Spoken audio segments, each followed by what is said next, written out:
Hoje programa no Reino dos Orixá. Eu sou Ifadaió, estou junto com Baba, o Bataió, que é sacerdote de Umbanda e Candomblé. E no Reino dos Orixá nós já estamos na parte 3, que é Disciplina e Conduta, parte 2. Nós estamos no terceiro programa já. Primeiro falamos de Exu e agora falamos de Disciplina e Conduta. Estamos na segunda parte agora para dar continuidade do que a gente falou na semana passada, né? Então, obrigado aos ouvintes, Quitine, Rio de Janeiro, Josélia, que está aqui também presente. E tem outros ouvintes também usando os celulares e tablets. Muito obrigado pela audiência e paciência. Eu não entrei no site, eu vou entrar aqui agora. Mas radiofabrasil.com.br é o nosso site oficial. Estou entrando aqui agora para acompanhar os ouvintes lá que eu esqueci. Então, radiofabrasil.com.br é nosso site oficial. O Facebook oficial da rádio é barra Rádio Fabrasil, né? Então, aqueles que querem acompanhar no Facebook vão acompanhar tudo lá. Nós estamos também no YouTube, nós estamos no Skype, nós estamos no Twitter, nós temos o Android também nosso, tá? Se o pessoal quiser assim conhecer, nós temos também o nosso Android. O Android está na Play Store, você vai entrar na Play Store e baixa lá Rádio Fabrasil, ok? É muito interessante os ouvintes participar. Muito obrigado, Baba Obataió, novamente aqui presente. Uma boa noite para você também. Obrigado por ter vindo. Dá um panorama para os ouvintes, por gentileza. Estamos dando continuidade. Primeiramente, gostaria de agradecer também a todos que venham acompanhando a programação da rádio, Fá Brasil. E também pedir, né, a ajuda dos ouvintes, das pessoas que estão gostando desse trabalho desenvolvido aí pelo Babalau e Fadaió, que não só ouçam a programação, mas também nos ajudem a fazer a divulgação do programa, para que possamos estar atingindo aí um maior número de pessoas possível, né? Se cada um aí, à medida que estiver ouvindo o programa, puder fazer esse favor, compartilha lá no Facebook, coisa e tal, copia, cola, olha, fulano, amigo, irmão, isso tá, que aí vai multiplicando, né? E é bom para todos nós, porque também é um incentivo a mais, né, para que possamos estar realizando o programa. Na semana passada começamos esse debate, que é um debate extenso a respeito da disciplina e conduta, né? E hoje vamos estar dando continuidade ao segundo bloco. Eu acredito que vai dar até um terceiro, porque é um tema bastante extenso, né? E o Babalaú e Fadaió vai estar abrindo o programa, começando a falar da última pergunta, né, que a Quitine havia deixado no ar. Ficou esperando, né, que eu falasse sobre conduta financeira, né? Exatamente, que é a disciplina financeira. Então, vamos lá. O Babalaú e Fadaió nos explicando aí que tipo de comparação no que a disciplina financeira pode nos agregar no que diz respeito à parte religiosa também e na parte da vida pessoal, né, de uma pessoa. O que pode agregar? Então, obrigado, Bataiol, obrigado, ouvinte. Dos ouvintes estão o Dil do Rio de Janeiro, Araroma, e o Trevisius, que acho que é de Araçatuba, se não me engano, se eu lembro bem. Muito obrigado pela audiência. Então, para responder a Quitine, e eu falei também que ia dizer sobre isso, o Bataió, existe, você sabe, na religião, as pessoas... Espera rapidinho. Nicolás, fica quietinho. As pessoas pegarem o seu dinheiro, a conduta financeira é pegar o seu dinheiro ou pegar um bem seu, por exemplo, um carro, uma casa, vender esse bem para fazer um orixá, ou para fazer uma viagem, para fazer uma iniciação, enfim. Se vocês pegarem os versos de Fá, alguns versos dizem, por exemplo, que não é interessante você ter um terreno, você quer mudar de lugar do terreno, de uma cidade, você tem que vender aquele terreno para você poder fazer uma iniciação. No caso, normalmente as pessoas vêm até o oráculo para ele vender o terreno e fazer uma iniciação. Ou ele vender um terreno e comprar em outro lugar que não vem ao caso, mas para fazer um templo, etc. Nem sempre isso é correto. Mas agora, um sacerdote chegar e falar: olha, você me dá o seu carro, eu faço as coisas para você. Não. Você me dá a sua casa, eu faço para você tudo o que você precisa. Não. É isso que eu falo de disciplina em conduta. Se você suou muito a camisa, né, para conseguir esse bem e você conseguiu correr atrás, pessoal, não faça isso. É uma dica, é um conselho que eu dou, né? É claro que eu poderia ganhar muito dinheiro, um carro e um apartamento com esse conselho, mas não vou ganhar. Mas enfim, conselho fosse bom, a gente vendia, né, o Bataió? Verdade, verdade. Pessoal, vejo muito pessoal fazer isso, pegar empréstimo. Outra situação, pega o empréstimo, entra numa dívida para pagar outra, né? Porque o orixá é um investimento, vai ter dívida, vai, mas não faça empréstimo para você, porque você pode esperar 20 anos a resposta que você queria ter do orixá e você não vai ter, porque você entrou em dívida. O Barau Sá, que é o meu Odu, ele fala justamente isso, de Orumilá. Orumilá não foge da briga. O Barau Sá Coco, Barau Sá Keke, vai para um Orumilá. E assim vai, né? Eu vou fazer o verso todo. Quando Orumilá estava com dívidas, foi pedido que ele fizesse ebó, e ele estava sem dinheiro. Ele pegou o dinheiro emprestado de uma pessoa e ele fez o ebó. Depois ele recebeu o dinheiro e pagou. Existem magias que você tem para ajudar para pagar dívidas. Mas não faça empréstimos. Não coloque dívida em cima de dívida. Se você tem condições de fazer um ebó, ou se você tem um amigo que vai te ajudar a fazer o ebó, faça.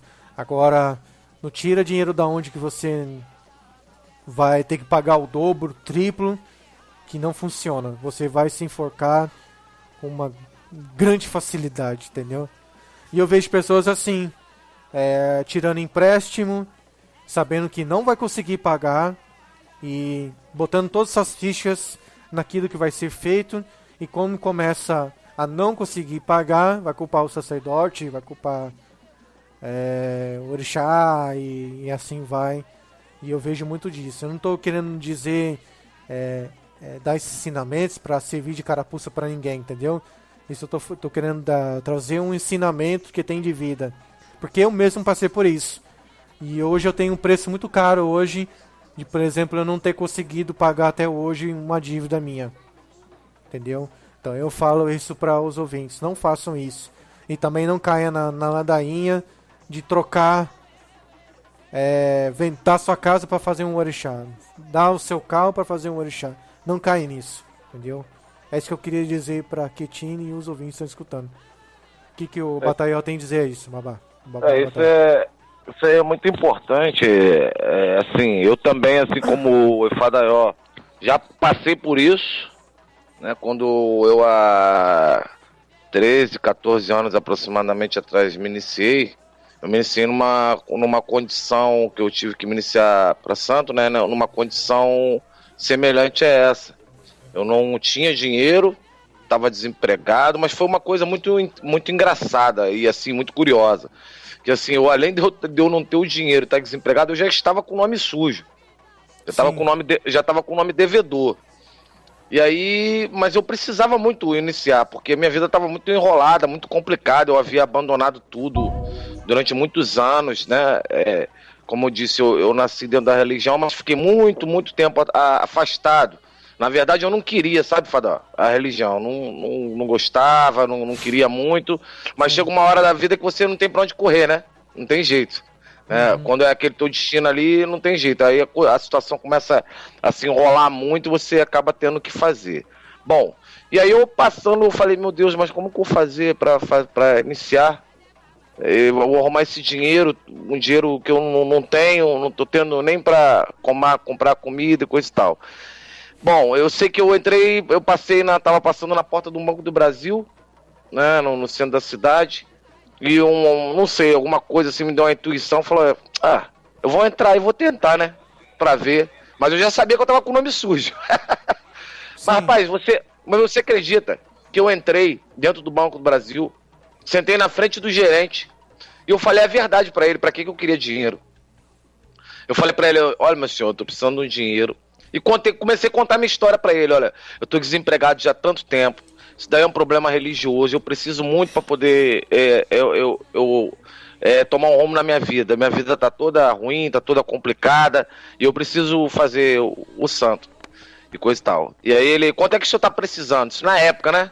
Eu falei, na época eu tava precisando uns 3, 4 mil reais. Isso é uns 13, 14 anos atrás. E era dinheiro pra chu. Sim. Né? E aí o que acontece? Ele, incrivelmente, o empréstimo ele foi liberado pra mim. Eu Sim. com o nome sujo e sem ter renda, sem ter nada. Depois disso daí, Ifadel, assim, o que eu falo pra você, eu não aconselho ninguém fazer, tá? Mas eu consegui pagar o empréstimo que eu fiz, né? Eu consegui pagar, mas não é uma coisa que seja aconselhável se fazer, conforme o meu Ifadel tá falando, né? Eu fiz porque eu tava num momento de desespero, era aquilo ali que eu acreditava, aquilo ali que eu precisava muito, entendeu? E eu apostei todas as minhas fichas, entendeu? Mas eu poderia ter me dado mal. Sim. Né?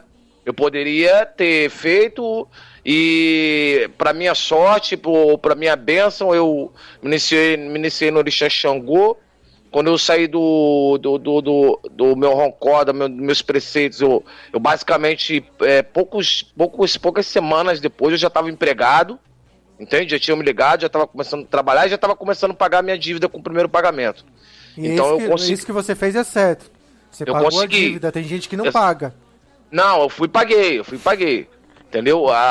Aí paguei e consegui, né? Mas é complicado, porque o que acontece, o Ifadael, hoje em dia, infelizmente, tem muitos sacerdotes, muitas pessoas que às vezes se aproveitam no momento de desespero da pessoa, né? Até para fazer isso. Exatamente, até para fazer com que a pessoa cometa desatinos, né? Cometa atos assim que não condiz com a cultura, né? Eu costumo dizer o seguinte, para as pessoas que às vezes vêm procurar para fazer um ebó, fazer alguma coisa, não tire o seu dinheiro da tua conta de luz, não tire o seu dinheiro de um remédio, de uma comida para de dentro da sua casa para fazer um ebó, não, entende?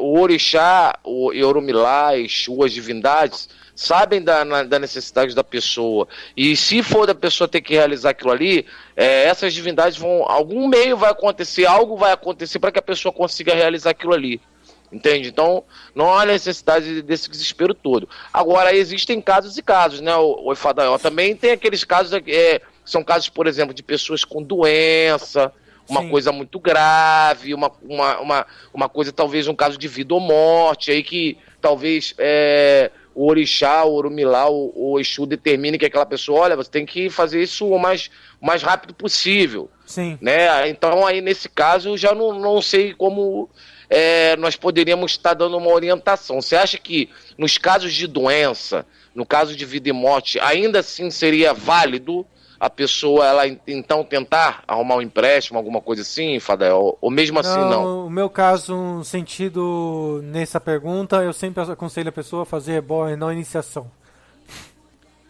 Porque caso de vida e morte não é o orixá que vai criar uma força na pessoa. É claro que eu já vi casos e casos. Aqui eu já vi pessoa que no céu para a terra veio assim um destino dela, que realmente ela tinha que fazer a iniciação de Fá, que para curar todos os tipos de doenças. Isso já aconteceu aqui, pessoas que eu cuidar e ver que no Ifá era mesmo a iniciação. Mas são casos e casos, é muito raro isso. Não é uma pessoa que está no vida e morte ali, tá Iku. Se não todo mundo aparecia Iku a morte aqui, eu ia fazer Ifá para elas, orixá para elas. Não é o caso.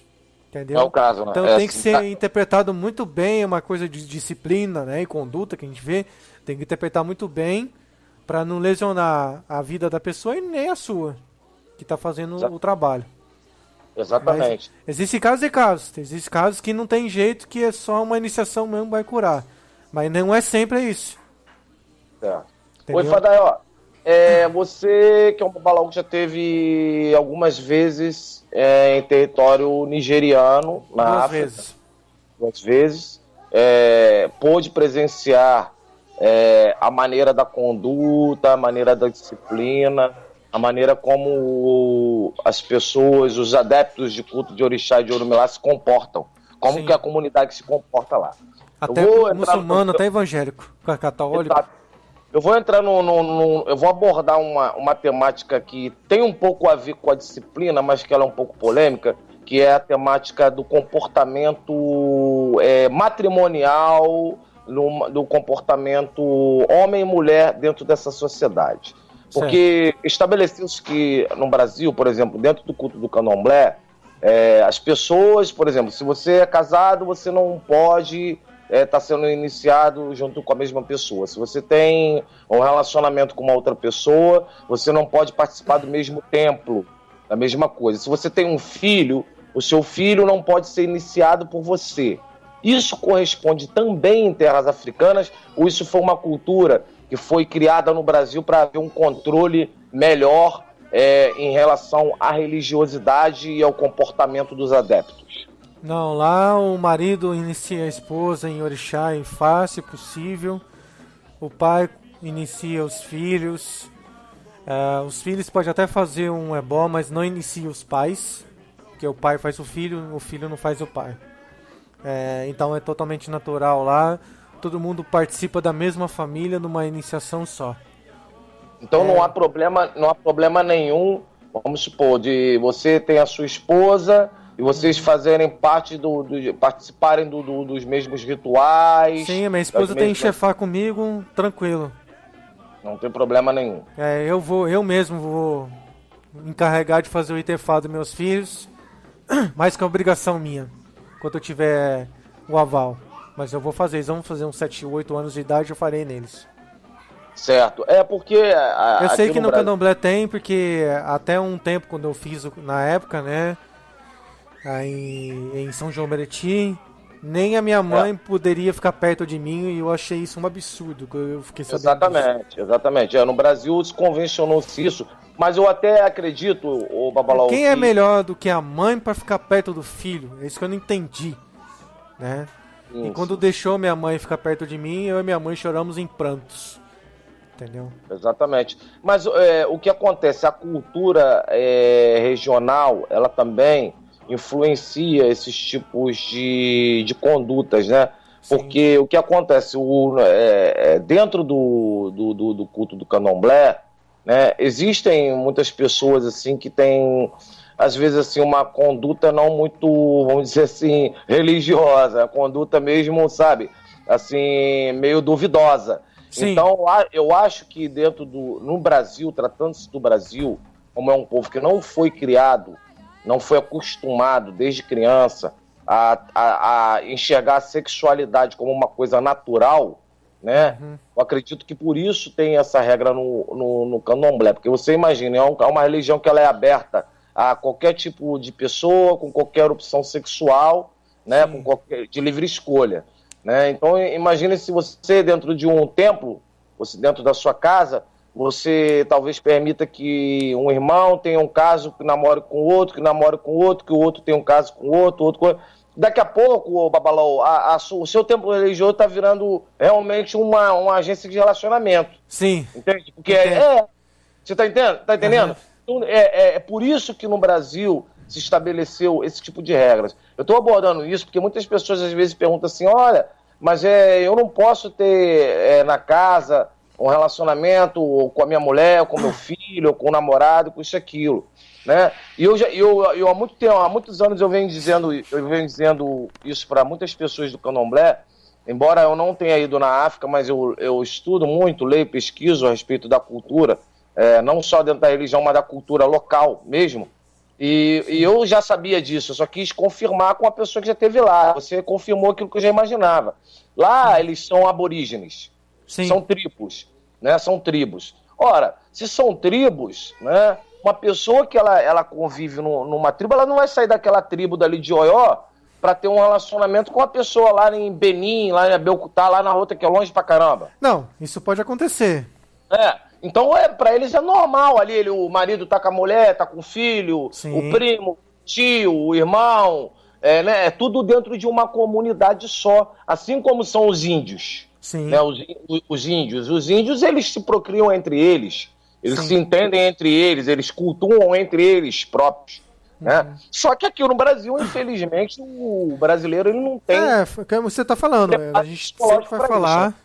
que a cultura candomblé é totalmente diferente, a cultura do orixá aqui no Brasil, candomblé, é diferente da cultura aborígene, por causa disso e outras coisas também, liturgia, etc. Mas assim, eu fiz uma publicação, um artigo no meu site do Babalaô lá, a respeito do Babalaô respeitar as mulheres que entram no templo, que isso é uma situação muito importante. Mulheres que vêm com uma roupa meio curtinha, tem mulheres que sentam e se a gente não seguir os princípios lá, as regras de Fá, a gente acaba vendo a calcinha dela, a bunda dela, enfim, né? Mulheres que não estão acostumadas com nossa cultura. Por mais que ela venha assim, a gente tem que respeitar. Quando a gente faz consulta em Fá para essas mulheres, e até Ebó, a gente não olha nos olhos delas, nos seios e nem no bumbum delas, nas nádegas. Por respeito a Ifá e os pactos que a gente faz com Olofim Oromodimodi, né, que é a esposa de Oromilá.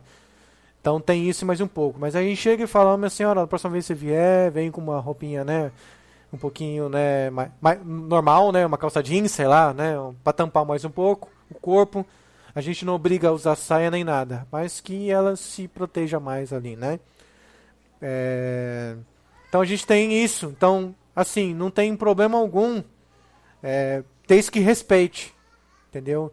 Se eu fosse solteiro e me apaixonasse por uma consulente, eu ia separar a consulente a parte do amor, do tato. Porque você sabe que quando a gente gosta um homem gosta de uma mulher e a gente vê que a mulher gostou da gente, a gente vai tentar um contato. Porque eu vejo que Babalão não consegue ficar sozinho mesmo, não tem jeito. Né? Eu tô falando um homem que gosta de mulher, né? Agora a questão do homossexual, né? Homem como mulher com mulher, isso não é comum lá, então não tem como dizer.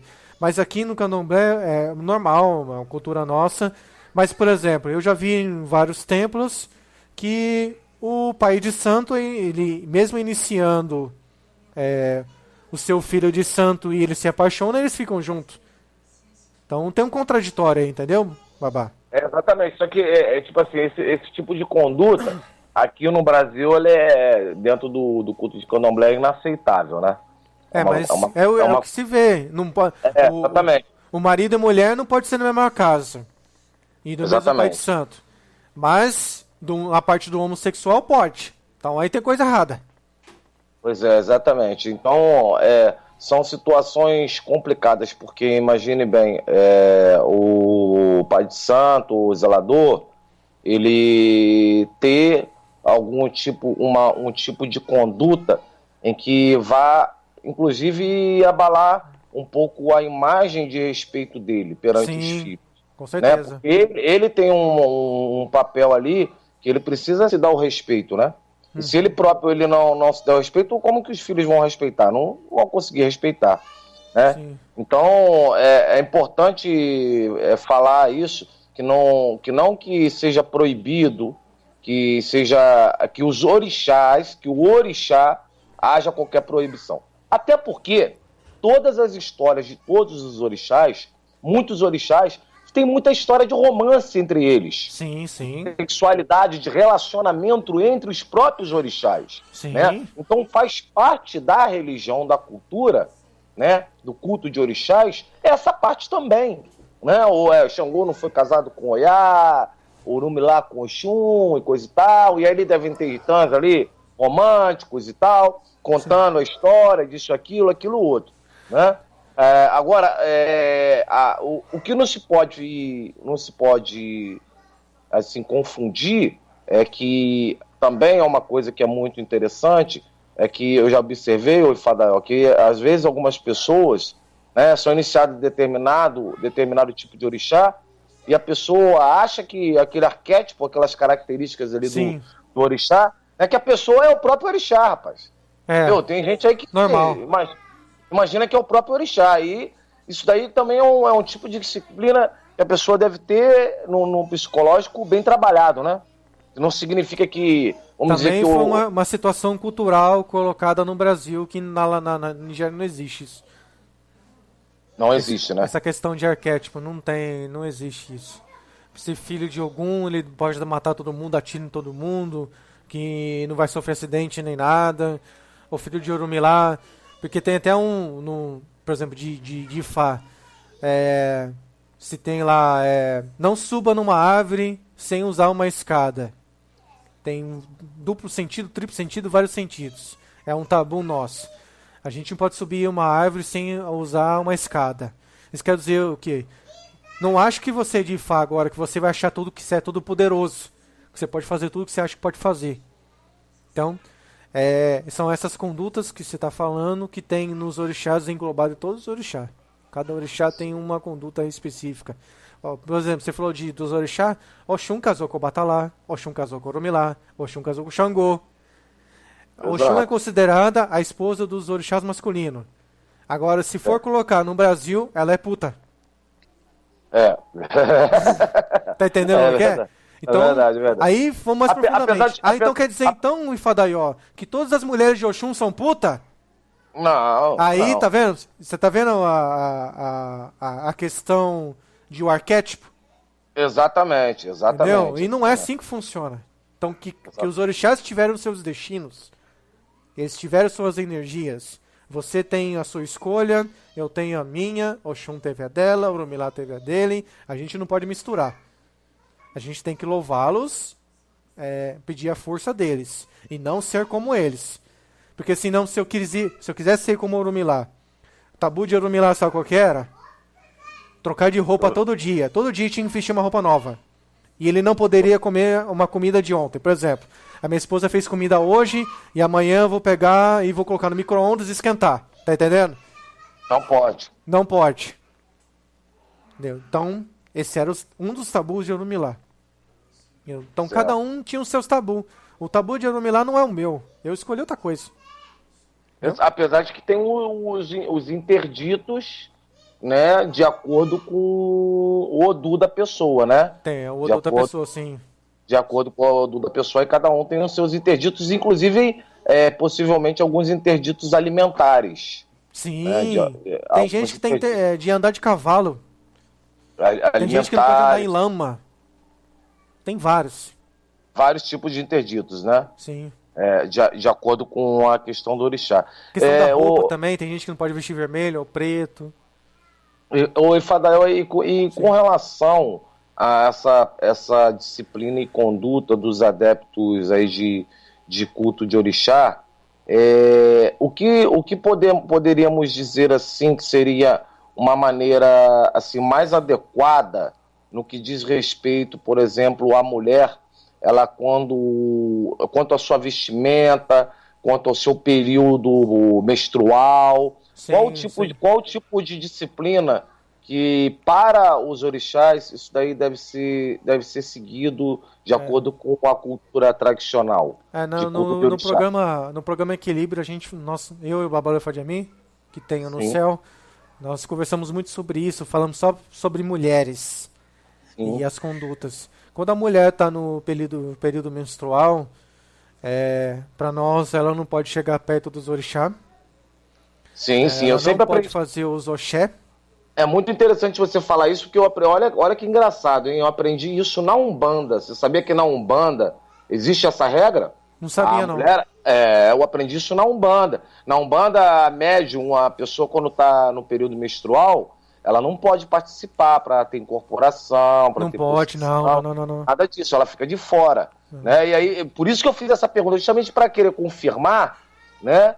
Se realmente em terras africanas também corresponde esse tipo de procedimento, né? Não pode consultar nenhum oráculo, nem passar por uma consulta, não pode passar por ebó. Agora me aconteceu uma situação interessante. Aqui eu estava fazendo um Ixefá para uma pessoa, que é uma mulher. Sim. E no meio do Ixefá ela entrou no período. Eu falei, caraca, nunca aconteceu isso na minha vida. O que eu faço agora? Aí, mais 00 234 80 e o número do babá. Babá, a mulher entrou no período aqui, o que eu faço agora? Que nunca aconteceu isso, eu não sabia como é que resolver. Complicado, né? Eu paro, continuo, como é que faz? Ele falou, continua, só que ela não pode ficar perto do ebó. Aí eu falei, tá bom então. Então eu tive que fazer o ebó dela, sem ela estar presente, e continuar, porque o Ifá, os orixás iam entender, entendeu? Que tinha que terminar o ritual. Então foi mais um que eu aprendi. Aprendendo e vivendo, sempre. Exatamente. Olha, Fadael, a Ketine tá colocando aqui pelo Messenger, né? Pelo Messenger não. Ih, WhatsApp. rapaz, o WhatsApp. Umas questões aqui interessantes. Eu acho Sim, que a pode questão falar. vai além da sexualidade, pois existe uma questão ligada ao pecado cristão, correlacionado ao incesto ou algo assim. Sim, A gente não pode esquecer que a maior parte dos adeptos fazem uma mistura com o cristianismo, em particular aqui com o catolicismo. sim, é verdade, bem lembrado. Exatamente. Hoje, por exemplo, eu tive um questionamento bastante interessante, que Sim. é impressionante, que a pessoa falou assim para mim, mas Iemanjá não é branca? Eu falei, claro que Iemanjá não é branca. Iemanjá é negra. Ué, se todas as divindades africanas, todos os orixás são africanos. Que eu saiba, eu desconheço que existe. Então, mas por que as imagens que colocam dos santos são brancos? Então, exatamente porque foi essa mistura, né, a manipulação que a Igreja Católica fez, né, com relação a todas as religiões aí de matriz africana, colocando os deuses aí brancos, né? Porque não era bonito ter um Deus negro. É. Né? E eu até arrisco dar um pitaco aqui, viu, Ifadá? Que eu tenho lá minhas dúvidas se Jesus Cristo era branco de olho azul. E muito menos de cabelo escorrido. Mas claro que não, nem tem jeito. Até porque a região onde ele nasceu não existem pessoas brancas. Não. A região aonde o próprio Jesus Cristo ele viveu, nasceu, não existiam pessoas brancas, claras. Né? Isso daí foi uma forma que a igreja colocou lá para poder puxar lá para o lado dos romanos, aquela coisa toda, né? Para o pessoal branco, coisa e tal, enfim. Mas uma outra coisa muito interessante, Fará, é que eu andei, já venho há algum tempo observando, que assim, o culto, tanto o culto de Ifá, quanto o culto de orixás, embora a sua divulgação, a sua proliferação tenha se dado em terras, em continentes central africano, né, mas existem muitas vertentes de estudiosos que falam, inclusive, em Egito, né, que falam que Orumilá e o culto de orixás, essa coisa, ela tem, inclusive, conhecimentos milenares, até do tempo aí de faraós, essa coisa toda. E como que dentro o nigeriano, como o africano, ele vê essa questão do culto de deuses com relação a isso? Realmente há uma correlação quanto a isso, quanto ao Egito, aquela coisa bem milenar, antecedente até mesmo a época de Jesus Cristo e tudo, ou não? Olha, eu nunca fiz essa pesquisa essa pergunta para eles, mas eles acreditam que houveram realmente outros deuses em outros lugares que são muito similares aos nossos, os orixá, né? Sim. Mas são bem particularidades mesmo e adorações bem diferentes. Tem as histórias, né, que diz que o Ifá e os orixás não nasceram em Leifé, mas no Egito. Mas aí fica a questão que a vestimenta deles é totalmente diferente e o idioma também é totalmente diferente. Então, falando de disciplina e conduta, aqueles que são babalaô, né, dentro do Ifá e cultuam os orixá, eles dizerem isso, eles não são realmente o que estão dizendo ser. É totalmente uma fraude. Por que eu digo que é fraude? Porque a gente segue os versos de Ifá. Tudo aquilo que está escrito nos versos de Ifá trata-se de uma cultura. O Babá Fayemi Lebubão, o Arabario Shobô, ele fala que Tudo que está inscrito nos versos de Fá é uma cultura que o povo iorubá segue. Então, assim, mesmo que você seja muçulmano ou católico, ele vai seguir, e você vai perguntar para um católico lá, e muçulmano, ele vai saber recitar o verso. Ele vai saber contar a história. Entendeu? Certo, Então, entendi. assim, é uma questão bem de disciplina mesmo, de seguir os versos de Fá. O Babalaô que diz o contrário, não é Babalaô, ele é outra coisa. Certo. E quanto à disciplina do treinamento, do preparo, do condicionamento teórico, prático, para, de fato, um babalaô, ele ter uma condição assim razoável de conhecimento. Muito se fala no Brasil que, em média, para que o babalaô ele esteja realmente capacitado a exercer a sua função, demora-se aí, leva-se aí em torno de 10 a 15 anos, né, entre estudos, conhecimento, dedicação e tudo. Como você vê esse tempo de preparo diante de um cenário que hoje nós vemos muitas pessoas até não desdenhando, né, mas vemos muito babalaôs novos, pessoas com pouca idade e que talvez não tenha tido esse tempo todo, esse amadurecimento todo para ter tal conhecimento. Isso procede em terras africanas ou a questão da idade não tem nada a ver com a questão do conhecimento? Não, na idade não tem nada a ver com conhecimento. Pô, essa pergunta que abre um leque muito grande, a questão de como saber realmente um babalaô, né? Através, quando todo mundo fala aí, a maioria está falando, os pesquisadores, é muito fácil decorar os versos, né? Difícil é entender os versos. Então tem muita gente que reza, consegue decorar, que tem uma memória muito boa, mas não consegue entender e interpretar os versos. E uma vivência dentro da cultura, com sacerdotes, é uma questão muito importante. Tanto com o Ifá quanto com o Orixá. Porque nos outros programas que eu falei, né, a questão da disciplina do estudante, ele começa desde criança, que é comum, né, você sabe, a maioria dos ouvintes sabe que é desde criança que ele começa a praticar já e viver essa situação. Mas eu vi crianças lá que, por exemplo, fazem um ritual de Sissi ou Pelé, ele está com 12, 13 anos de idade, já é tarde. Sissi ou Pelé é para saber o nome dos Odum e a caída do Odum, que é uma coisa muito fácil. Até parece, né, eu branco falando, mas eu, como branco falando, eu estava ensinando um rapazinho lá a fazer isso aí. Mas ele já estava com 11, 12 anos de idade, então já é tarde. Então depende muito do empenho mesmo da pessoa, de poder pegar mesmo. E que eu vejo em vídeos são situações de usar o Ifá erroneamente, infelizmente. De traçar o Odu no modo incorreto, de até rezar os versos de Ifá como se fosse... Sabe quando a pessoa está rezando igual um robô? Ou você está aqui, tá entendendo o que eu estou falando? Não é assim que reza o Ifá, entendeu? Então, rezar o Ifá, rezar para o Orixá. Tem o Sapipê. O Sapipê é uma reza que faz um encantamento para o Batalá. É homenagem ao Batalá. É um jeito. Rezar o Oriki é outro jeito. Rezar Iereifá é outro jeito. Rezar os versos de Ifá é um jeito. Fazer o Ofó é um jeito. Tá entendendo? São vários tipos de rezas que cada orixá gosta. Magia, né? Essas coisas tudo. Então tem que ter uma vivência muito grande. E eu sempre falo pro pessoal. O pessoal fala, mas tem um vídeo lá meu, que uma pessoa lá que não... Normalmente é aquele que não quer se identificar, né?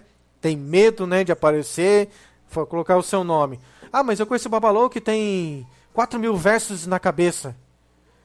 Aí eu falo pra essa pessoa e pra todo mundo, e daí? Eu vou dizer agora que eu até sonhei com isso que eu tava falando agora, que eu lembrei. Eu lembrei que eu sonhei que eu falando isso agora. Eu vi babalaô na Nigéria, conceituadíssimo, recitar todos os versos, todos os babalaô recitaram lá e o cliente falar, não tem nada a ver com a minha vida, o que vocês estão falando. E o que o babalaô fez?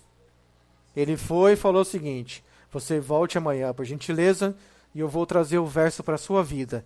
E isso, quando recitaram os versos, eu vi mais de 16 versos. Tá bom, Batalhão? E o ouvinte tá escutando. Ele Sim, foi lá, pegou a caneta, pegou um papel, pegou o seu lápis, anotou o verso escrito, escreveu o verso, a pessoa voltou, ele leu o verso e recitou. Aí a pessoa falou, agora o verso tem a ver com a minha vida. E isso era Otuamedi, que é o 13º Odu da Ordem de Ifá. Otuamedi. Aí a pessoa falou, agora tem, o que eu tenho que fazer, babá, para fazer o ebó?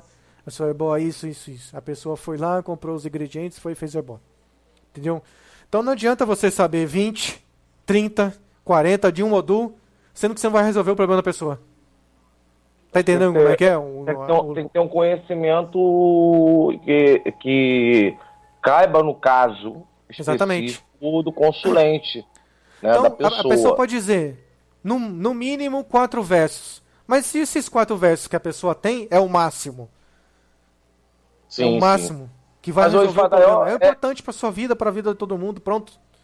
Existe algum problema do babalaô ele ter esses versos, caso a pessoa não tenha uma boa memória, ele ter isso anotado? Claro ele que ter tem. isso Todo na mundo tem. Todos eles têm.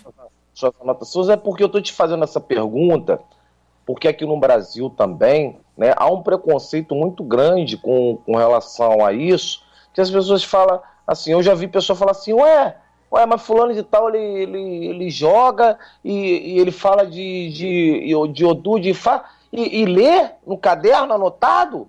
Mas lê, Gente, eles leem lá também. Acabei de falar. são Eu vi isso muito 2 vezes lá. complicados, humanamente, praticamente, que vamos dizer assim, quase que impossível uma pessoa decorar uma quantidade absurdamente enorme de versos. O né? normal A tipo do pessoa ela babá. pode decorar alguns, né, Fadael? Mas vamos dizer quantos versos são 4.000 e quantos de Fadael? Mais ou menos, de Fá, no Olha, total, quantos? para um babalaô mesmo, bom mesmo, ele tá completo, né, pode durar aí uns 20 a 25 anos, aí dependendo da memória dele. E se ele souber 6 versos de cada Odu, já é o suficiente. Eu já diria para você de 4 já é o suficiente. 4 bons. 4 bons é o suficiente. O que vier é soma. Sim. O que vier é soma. E é importante que as pessoas tenham isso em mente, porque o culto de Fá, os oráculos de Fá, ele é completamente diferente do Eridilogum jogado no Candomblé. Sim. O Eridilogum jogado ali no Candomblé não tem versos, ok? Não tem nada, não fala absolutamente nada. Então é uma situação muito complicada, porque eu tenho visto algumas pessoas dentro do Candomblé falando que entendem de Odu, e isso não é uma verdade, porque não existem somente 16 Odus principais, existem 256. Então se a pessoa ela fala que ela está fazendo um jogo de Eridilogum, ou seja lá o que for, e ela começa a falar que ela vai fazer trabalhos com Odus, ela tem que ter um respaldo por trás disso daí. Né, de algum conhecimento com relação a esses Odus, né? E é complicado, né?